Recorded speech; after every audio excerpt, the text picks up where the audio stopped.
야구를 사랑하시는 여러분, 혹시 메이저리그 역사를 통틀어 가장 위대한 캡틴이 누구인지 아시나요? 오늘은 기록 그 이상의 위대한 유산을 남긴 한 선수를 소개합니다. 그의 본명은 해럴드 헨리 리즈입니다. 하지만 어릴 적 구슬치기 대회 챔피언에 오르며 작은 구슬을 뜻하는 피위라는 친근한 별명을 얻게 되었죠. 1918년 켄터키주에서 태어난 리즈는 농업 불황을 피해 가족과 함께 루이빌로 이주했습니다. 그곳에서 그는 평범하지만 야구를 사랑하는 소년으로 자랐습니다. 어린 시절 아버지는 리즈를 흑인 린치가 발생했던 남으로 데려갔습니다. 이는 훗날 그가 인종차별에 반대하는 올바른 가치관을 갖게 된 중요한 계기가 되었습니다. 고등학교 시절 그는 몸무게가 고작 50kg에 불과했습니다. 체격이 너무 작아 3학년이 되어서야 겨우 벤치를 벗어나 몇 경기에 출전할 수 있었죠. 졸업 후 가족을 돕기 위해 전화회사 케이블 결선공으로 일했습니다. 매일 무거운 장비를 메고 전신줄을 오르내리던 덕분에 그의 몸은 강철처럼 단단해졌습니다. 평일엔 노동을 하고 주말엔 교회 리그 유격수로 활약했습니다. 그의 남다른 수비 감각과 빠른 발은 곧 지역 스카우트들의 눈길을 사로잡게 됩니다. 챔피언십 경기에서 그의 재능을 알아본 루이빌 콜로넬스 구단주는 단돈 $200의 계약금을 건네며 그를 전격적으로 프로무대로 이끌었습니다. 팀에 입단하자마자 그는 꼬마 대령이라 부르며 사랑을 받았습니다.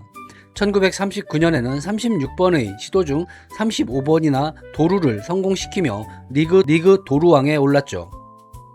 그의 잠재력에 충격을 받은 보스턴 레드삭스 구단주는 오직 리즈를 영입하기 위해 루이빌 구단 전체를 $19만 5천 인수해버리는 파격적인 결정을 내립니다.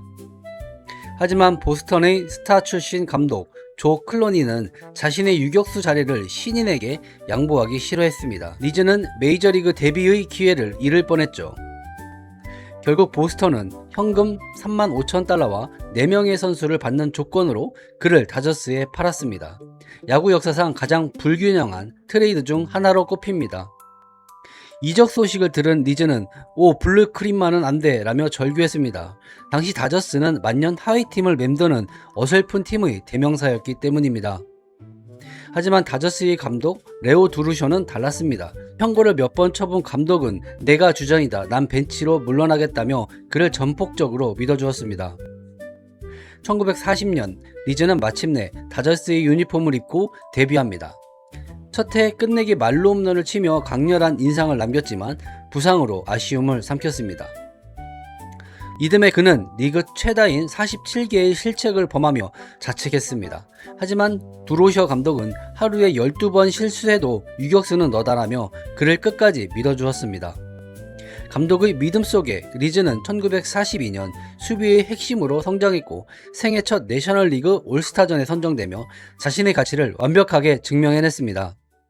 전성기를 맞이하려던 순간 제2차 세계대전이 발발했습니다. 리즈는 망설임 없이 해군 시설 공병단에 자원 입대하며 야구 배트 대신 소총을 들었습니다. 태평양 전선에서 3년간 복무 후 귀국하던 중 그는 다저스가 흑인 선수 제키 로빈슨을 영입했다는 엄청난 뉴스를 접하게 됩니다. 처음엔 로빈슨이 유격수라는 말에 자신의 자리를 빼앗길까 두려웠습니다. 하지만 그는 곧 피부색이 아닌 실력으로 승부하겠다는 굳은 결심을 세웁니다. 리즈는 이렇게 말했습니다. 만약 그가 내 자리를 빼앗을 만큼 실력이 뛰어나다면 피부색에 상관없이 그 자리는 그의 것이 맞다. 1946년 전쟁 영웅이 되어 돌아온 리즈는 유격수 최고 수비율을 갈아치우며 화려하게 복귀했습니다. 하지만 진정한 시험 때는 다음 해에 찾아옵니다. 1947년 메이저리그 역사상 최초로 흑인 선수 제키 로빈슨이 팀에 합류했습니다. 남부 출신 백인 선수들의 반발은 극에 달했습니다. 일부 남부 출신 선수들은 로빈슨이 출전하면 경기를 거부하겠다는 서명운동을 벌였습니다. 그리고 남부 켄터키 출신인 리즈에게도 서명을 요구했죠. 하지만 리즈는 서명 용지를 단호히 밀쳐냈습니다. 팀의 핵심이자 남부 출신인 그의 굳건한 거절로 인해 보이콧 시도는 그대로 무산되고 말았습니다. 시즌이 시작되자 상황은 지옥과 같았습니다. 타 구장 원정을 갈 때마다 로빈슨을 향해 끔찍한 인종차별적 야유와 심지어 살해 협박까지 쏟아졌습니다. 관중의 야유가 극에 달했던 순간 유격수 리즈는 조용히 일루로 다가가 로빈슨의 어깨에 팔을 둘렀습니다. 야구사에서 가장 위대한 장면의 탄생입니다. 이 따뜻한 제스처 하나는 우리는 야구를 하러 온 흔들림 없는 동료다 라는 메시지를 온몸으로 뿜어내며 험악했던 관중석을 일순간에 침묵시켰습니다. 로빈슨은 훗날 이 순간을 백인이 나를 인간으로 동료로 인정해준 첫 번째 경험이라며 평생 잊지 못할 깊은 우정의 시작점으로 회상했습니다.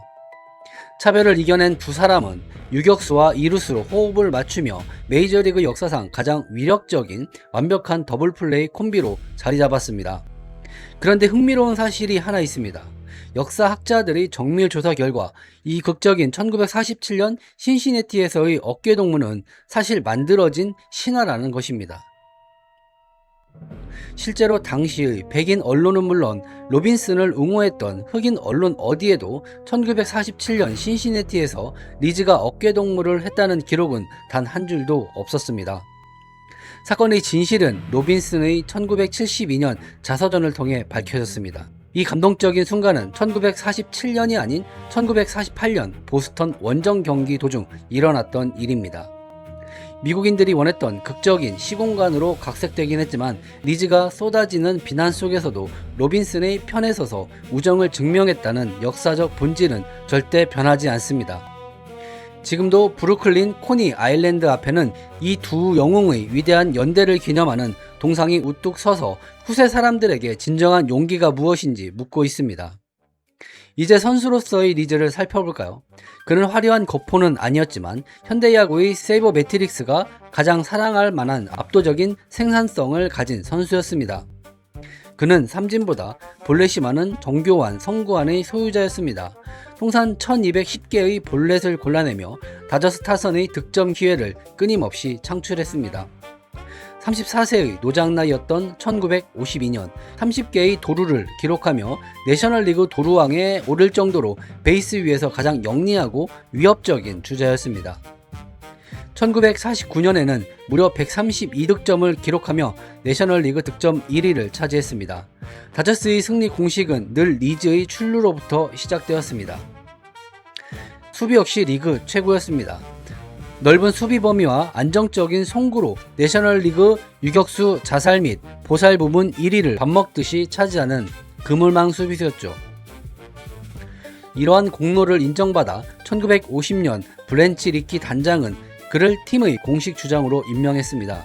선수들의 존경을 받는 유일한 선택지라는 극찬과 함께였죠. 그의 위상은 대단했습니다. 다저스 라커룸에서 일반 수툴이 아닌 푹신한 안락 의자를 전용으로 사용하도록 허락받은 유일한 선수가 바로 리즈였습니다. 위기 상황이 오면 그는 가장 먼저 마운드로 올라갔습니다. 흔들리는 젊은 투수들에게 따끔한 충고와 따뜻한 격려를 건네며 멘탈을 다잡아 주었죠. 리즈가 이끄는 다저스는 듀크 스나이더, 로이 캄파넬라, 제키 로빈슨 등과 함께 1950년대 메이저리그를 호령한 전설적인 여름의 사나이들이었습니다. 놀랍게도 리즈가 주전 유격수로 뛴 모든 시즌 동안 브루클린 다저스는 단 한 번도 리그 3위 밑으로 떨어진 적이 없는 강팀이 되었습니다. 하지만 페넌트 레이스 우승에도 불구하고 월드시리즈 우승은 멀기만 했습니다. 1941, 1947, 1949, 1952, 1953년 무려 5번이나 우승 문턱에서 좌절했죠. 그들을 번번이 가로막은 것은 당대 최강 뉴욕 양키스였습니다. 다저스는 양키스를 상대로 월드시리즈에서 5전 전패라는 참담한 성적을 기록 중이었습니다. 실패에도 굴하지 않고 1954년 36세의 노장 리즈는 개인 커리어 최고인 타율 3할 9리를 기록하며 타격 기술의 정점을 보여주었습니다. 구단은 그에게 은퇴 후 곧바로 차기 감독을 맡아달라고 제안했습니다. 하지만 그는 선수로 더 뛰고 싶다며 감독직을 단호히 거절했습니다. 그리고 운명의 1955년이 밝았습니다. 압도적인 성적으로 리그를 제패한 다저스는 월드시리즈에서 지긋지긋한 숙적 뉴욕 양키스를 또다시 만납니다. 이번엔 달랐습니다. 리즈는 월드시리즈 내내 타율 2할 9푼 6리 5득점을 올리며 다저스 공격의 선봉장 역할을 완벽하게 수행했습니다. 시리즈는 3승 3패 팽팽한 접전으로 마지막 7차전까지 이어졌습니다. 우승에 목마른 브루클린 시민들은 숨을 죽인 채 경기를 지켜보았습니다. 7차전에서 리즈는 귀중한 안타를 치고 출루한 뒤 동료의 적시타 때 홈을 밟아 2대0으로 점수차를 벌리는 결정적인 득점을 올렸습니다. 6회 말 양키스의 장타성 타구를 좌익수가 기적적으로 잡아냅니다. 그 순간 릴레이맨으로 나선 리즈는 완벽한 송구로 주자마저 잡아내며 실점위기를 지워버립니다. 9회 말 투아웃, 양키스의 마지막 타구가 리즈 앞으로 굴러왔습니다. 리즈가 이 공을 잡아 1루에 던지며 기나긴 양키스 징크스가 마침내 깨졌습니다. 1955년 10월 4일 브루클린 다저스는 역사상 최초이자 브루클린 시절의 유일한 월드시리즈 챔피언에 오르며 영원한 전설이 되었습니다. 1956년 월드시리즈에서도 리즈의 수비는 빛났습니다. 단일 시리즈 최다인 7번의 유격수 더블플레이를 완성하며 최고의 수비력을 과시했죠.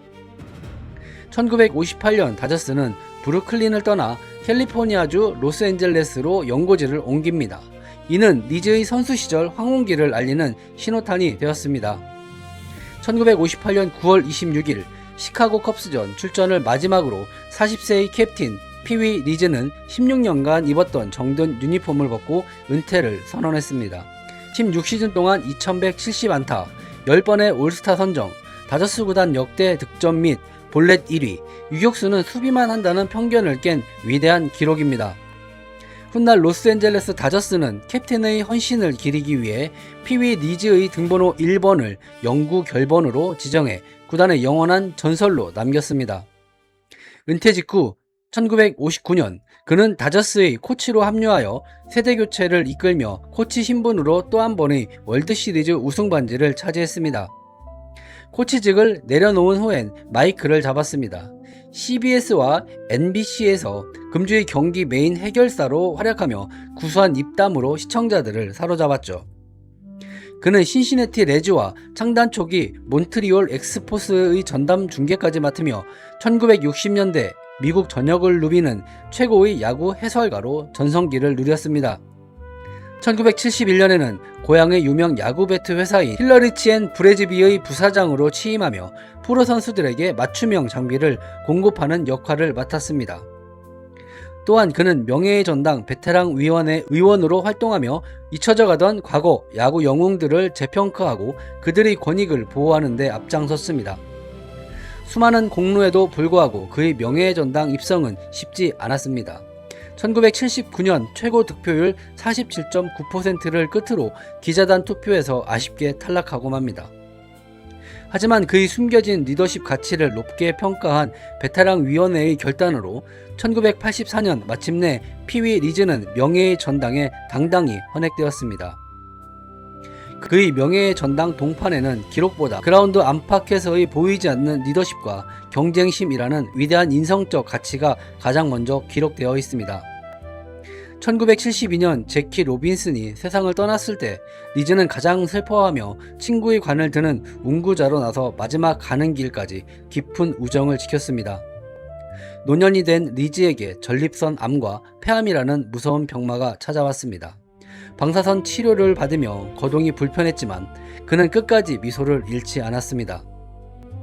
1994년 8월 14일 피위 리즈는 고향 켄터키주 루이빌 자택에서 81세를 일기로 평온하게 세상을 떠났습니다. 다저스 구장엔 그를 추모하는 조기가 내걸렸습니다. 루이빌 교회에서 열린 장례식장에는 무려 2,000명이 넘는 조문객이 모였습니다. 돈 지머와 조 블랙 등 생존해 있던 옛 다저스 동료들이 총출동해 캡틴의 곁을 지켰죠. 흑인 투수 조 블랙은 추도사에서 이렇게 말했습니다. 당신이 제키 로빈슨의 어깨를 감싸 안았을 때 당신은 흑인 우리 모두의 마음을 어루만져 준 것입니다. 피 위즈를 단지 안타 개수나 타율 같은 숫자로만 평가할 순 없습니다. 그는 메이저리그 역사상 가장 높은 존경과 품격을 갖춘 인물이었습니다. 남부 출신 백인으로서 인종차별에 동조하는 대신 조용히 흑인 동료의 어깨에 팔을 두른 그의 행동은 세상을 바꾼 가장 훌륭하고 단호한 용기였습니다. 리즈가 보여준 포용과 연대의 정신은 야구를 넘어 미국 사회 전체가 인종 통합의 도덕적 나침반을 제공하는 영원히 지워지지 않을 유산이 되었습니다. 약팀이었던 다저스를 매년 우승 후보로 탈바꿈시키고 마침내 월드시리즈 우승까지 이끌어낸 그는 위닝 멘탈리티를 몸소 보여준 승부사였습니다. 그가 역사에서 차지하는 위치는 명확합니다. 기록 이상의 정신적 지주이자 야구라는 스포츠를 가장 아름답게 만든 메이저리그 역사상 최고의 캡틴입니다. 혐오 대신 사랑을, 분열 대신 화합을 선택했던 등번호 1번. 우리가 피위 리즈를 야구 역사상 가장 위대한 선수 중 한 명으로 영원히 기억해야 할 이유입니다. 여러분들이 알고 계시는 리즈는 어떤 선수였을까요? 댓글을 통해서 여러분들의 생각을 남겨주시기 바랍니다. 긴 시간 동안 시청해주셔서 대단히 감사합니다. 다음 시간에 또 다른 선수로 여러분들께 찾아뵙겠습니다. 안녕히 계세요.